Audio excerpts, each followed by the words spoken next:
Сәлем достар, сіздермен бірге мен IT бала. Бүгін біз сіздермен бірге Scratch программасының 8-ші сабағы айнымалы, яғни переменный блоктарын өтетін боламыз. Бұл Scratch программасында қою оранжевый блок түспен берілетін блоктар. Оларды біз кірген кезде ең бірінші айнымалы бұл моя переменная деп тұрады. Бірақ біз оны өшіріп тастай аламыз, немесе атын өзгертуге болады. Тағы бір ойындарда ең көп қолданылатын айнымалы жаңа айнымалы ашып көрейік. Ол ең көп қолданылатыны ұпай. Яғни ойындарда міне жаздық, аштық. Міне жерде ұпай айнымалысының мәні көрсетіледі. Қазір бізде ұпай айнымалысы 0-де тұр. Енді біз мына ұпай айнымалысын задат ұпай дейміз. Ол ойынды бастаған кезде ұпай, яғни ұпайды 0-ге қойсақ, яғни тура 0-ге ауыстырады. Ал бұл изменить ұпай на 1-ге арттырады. Ал -1 десек, керісінше -1-ге арттырады.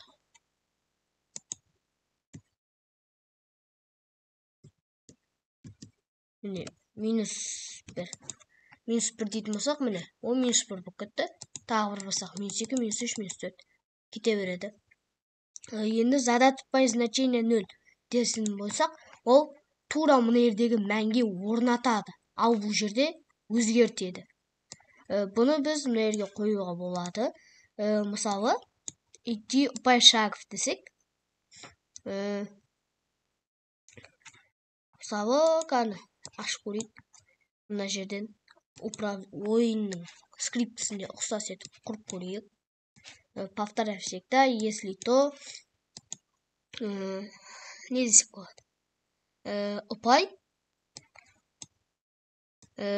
көбірек 5-тен. Сонда біз не істейміз? Передать сообщение жеңіс дейік. Жеңіс.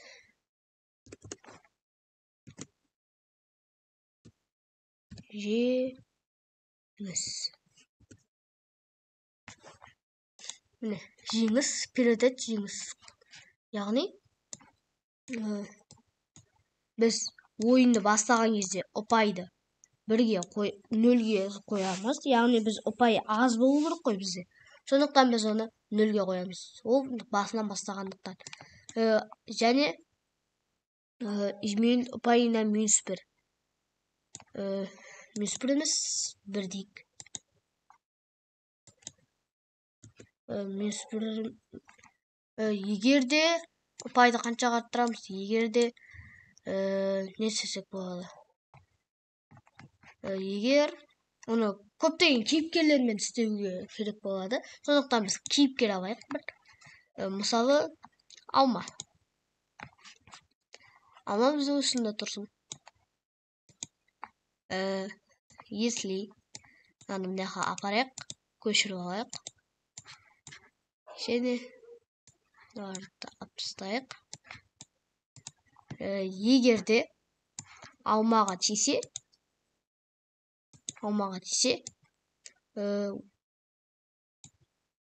алмаға тиген кезде ол не істеу керек? Ұпайды 1-ге арттырайық. Изменить ұпай на 1. Енді және бізде алма бұл егерде бұғанда программа құрып көрейік. Егерде бізде мына біздің мысық спрайт 1 мынаған алмаға тиген кезде бұл рандом жаққа кетті қалсын. Любой жерге. Одан кейін болды, осындай бола берсін. Енді біз мынаға тексек. Кетіп қалды. Міне ұпай 1-ге артты.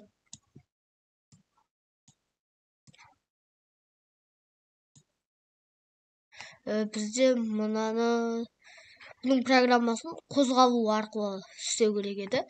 Яғни, если клавиш пробел нажата дегендей. бірақ бұған көп уақыт кетіп қалмай деп тұр. Яғни бұл бізде мына жердегі берілген айнымалының мәнін басатын болсақ, оны атын бассақ, соның мәнін шығарып астынан шығарады. Ал мынау оны тура орнатса, ал бұл жерде өзгертеді. Ал мына показать переменный деген мына жерде көрсетіп тұру. Ал мынаны бассақ, ол бізде тақтада тұрмайды. Яғни оны мына жерден нақ істей салсақ болады. Мына жерде бассақ мынандай, бассақ оны жоқ болып кетті. Бассақ, яғни қосылып тұр деген сөз. Бүгінгі сабақ осындай қысқа болды деп айта алмаймын, себебі бізде әлі список деген бөлім бар. Список бөлімге біз раундтар деп қояйық. Раунд. Енді ашайық. Оған тағы бір нәрсе, тағы көптеген нелер блоктар шықты. Яғни раунд деген бізде бұл списка, яғни тізім.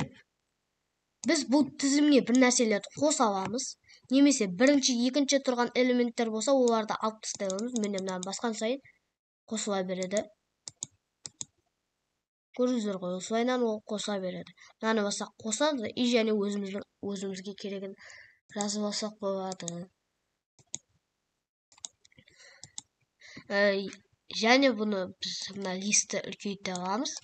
Мына апарып қойсақ, былайынан үлкен етіп шығаруға болады. Және бұда да дәл сондай показать десек болады. И тықсақ болады. Бір жерге жасырып қойсақ, немесе көрсетіп қойсақ болады.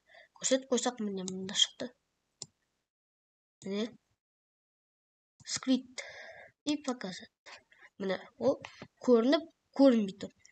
Мынау оператордың содержит, яблоко содержит А деген блогына ұқсайды.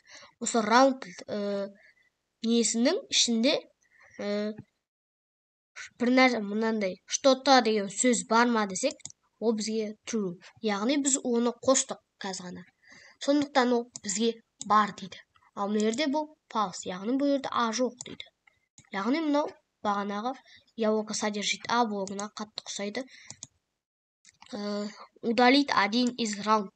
Яғни один дегеніміз номер бірінші элемент. Міне что-то деген бұл номер бірінші элемент. Мынаны егер қазір бассақ, номер бірінші тұрған өшіріп тастайды.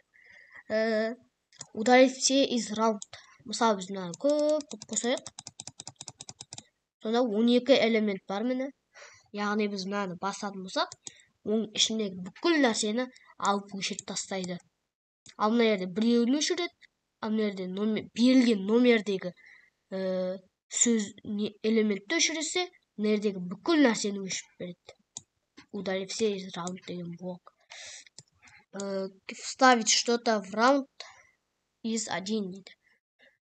Вставить что-то десек, яғни қосамыз бұл жерде. Добавить что-то в раунд 1. Яғни что-тоның орнына жетеді. Нүкте қойдық. Нүктенің ең біріншісінен нүктені берді. Ал мына жерде что-тоның орнына 5 десек, Г деді. Енді ал бұл жерде соңынан шықты. Мына жерде соңынан шықса, мына соңынан шығарып берсе, ал бұда ең басынан шығарады. Яғни мына жердегі номердегі элементке что-то деген сөзді қой деген сөз. Яғни бұл екенің айырмашылықтары осыда. Заменить элемент 1 в раунд на что-то. Яғни бізде қазір ең бірінші мынандай нүкте тұр. Біз қазір мына, яғни алмастыру. Бірінші элементті раунд листіндегі, раунд тізіміндегі бірінші элементті мына сөзбен ауыстыру. Бассақ, бірді ауыстырып тастады, бірақ тағы біреуін қосқан жоқ. Элемент 1 в раунд, номер элемент, длина списка. Длина списка деген, бұны бассақ, 11. Яғни міне, бұл жерде қанша элемент бар болса, сонша сол санды шығарады. Элемент 1 в раунд. Яғни, бұл жердегі бірінші элементіміз қандай? Что-то. Яғни міне, шығарып берді. Не екенін көрсетті. номері элемент что-то в раунд. Міне бұл бізде біріншісі что-то деген элемент. Что-то деген сөздің элементтің қай элемент қаншаншы элемент екенін табады бұл. Яғни бұлар ойындарда бұлар өте қиын блоктарға кіреді, бірақ бұлармен жұмыс істеу өте оңай. Сондықтан бұларды бір-бірінің ішіне тығып тастауға да болады. Міне ұзын блок шығып кетеді бұл кезде.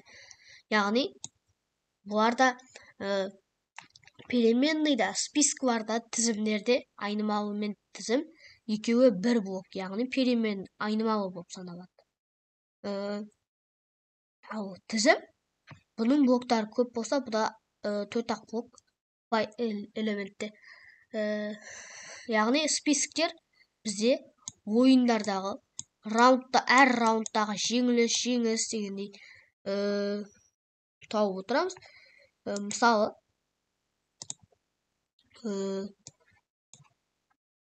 біздегі номері бірінші элемент, элемент 1 тең элемент қаншаға? Элемент 3 десек, ол бізге ақиқат жалған екенін тауып бере алам екен. Көрейік. Өшірдік. 3 дедім. Бастық. True. Яғни дұрыс деп тұр. Ал ең соңғы 11-ші бұл. Неде бізде ғ. Яғни ғ мен бердегі нүкте что-то деген екеуі бір ме? Тең. Жоқ. Яғни жалған. Яғни біз бұлармен ойындарда көптеген нәрсе мүмкіндіктерге ие бола аламыз. Бүгінгі сабақ бітті. Бүгінгі сабағымыз осы.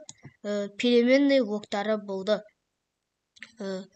Егер видео ұнаса, сабақ пайдалы болса, лайк басып арнаға жазуды ұмытпаңыз. Қош, сау болыңыздар.